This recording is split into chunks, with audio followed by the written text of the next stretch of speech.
So, I spent an unhealthy amount of time over the last week playing Marvel Rivals, and that is because it is super freaking fun.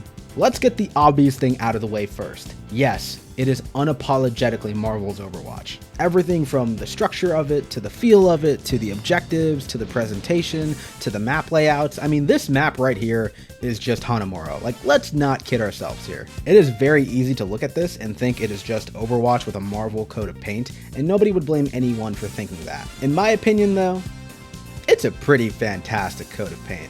Right off the bat, the character designs in this game are incredible. The art style and art direction in general is just jaw-dropping.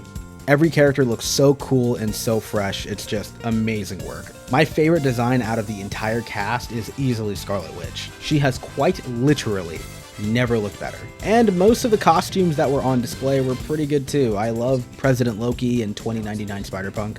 There are 19 characters in this beta, all of them look great, and I can't wait to see the designs for the rest of the cast when the game comes out. The maps look neat too, but they feel like they're missing a certain something and end up feeling a little bit empty. Before anyone says anything, yes, I know they're supposed to be empty for the sake of the game, that's not what I mean. Overwatch's maps are empty as well, but there are so many flourishes and embellishments and lots of tiny touches to give every map their own distinct lived-in feeling with their own stories to tell. Granted, there's only Asgard and Tokyo 2099 as of right now, and it's still in active development, so things will probably change by release. Besides how they look though, the coolest things about these maps are the destructible environments. When they first showed off environmental destruction, I was like, oh, that's neat.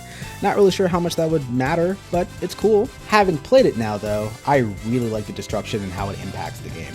It's not the finals level destruction where you can demolish the entire map into smithereens, but it does matter in the context of this game. You can take out balconies, walls, even entire buildings to snuff people out or make your own vantage point.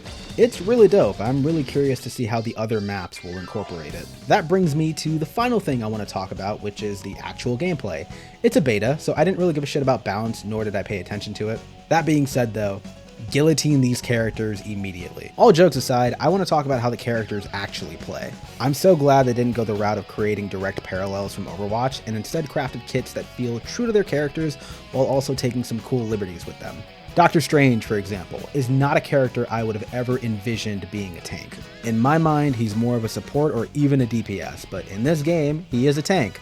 A tank with a giant magic shield, an ult that pushes damageable souls out of people's bodies, and an ability where he can make portals anywhere on the map. And that's just Strange. There wasn't a single character kit that I didn't find both creative and faithful to their respective characters. Penny is a trap and bait tank. Spider-Man is a freaking assassin who can zip in and out in the blink of an eye. And Luna can straight up sub-zero people. My favorite characters to play were Magic, Penny Parker, Spider-Man, Black Panther, Luna, and especially Loki. Oh my goodness, Loki. What a character. He can create clones of himself that he can strategically place around the map to boost his healing and damage. And on top of being a healer, he can steal other people's abilities. That is absolutely perfect for Loki. I love how uncompromised the kits are. They don't feel restrictive and really embrace the fact that you are playing as superheroes, fictional beings whose powers are near limitless, despite the format of this game. And they really lean into that with the character-specific synergies, which are stacked on top of the natural-born synergies. If you pair Rocket and Punisher, Rocket can throw down a power-up to turn Punisher into an absolute killing machine. If you pair Magneto and Scarlet Witch, Magneto gets a really damaging sword when Wanda is around. Not to mention, you also get specific stat boosts for pairing characters together on the same team with bonus health, damage, or healing. It reminds me a lot of how Marvel Ultimate Alliance does character synergies. That element of cooperative interactivity is one of the biggest reasons why I love the Ultimate Alliance series, and it's so cool to see it fully embraced here. There are a lot of layers when it comes to picking teams, and I am super excited to see more pairings and possibilities when more characters arrive. Rivals, even in its current state, is just beaming with potential. This is the shit I love to see. Taking an established formula and foundation and really making it your own.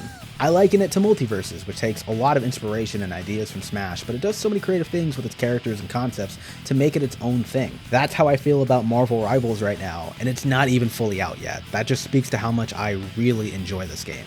It's doing everything right. There's just one thing though. The only thing I'm weary about is how the game will be monetized since it is free to play. Listen, NetEase, I know Overwatch was a huge inspiration and template for Rivals, and it's great so far.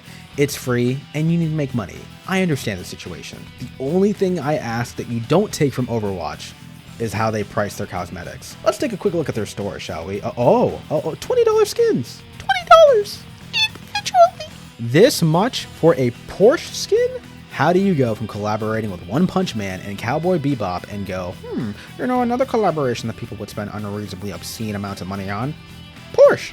Get the fuck out of here. I know my asking is nearly futile since even fully priced games are charging a shit ton for skins, but just to speak it into existence, $5 skins and $10 bundles. Please and thank you. But yeah, that's all I have to say about Marvel Rivals so far. TLDR, I love it and I can't wait for the full game. I'd love it even more to hear what you guys have to say, so please leave a comment down below, like and sub if you enjoyed it, and thank you so much for watching.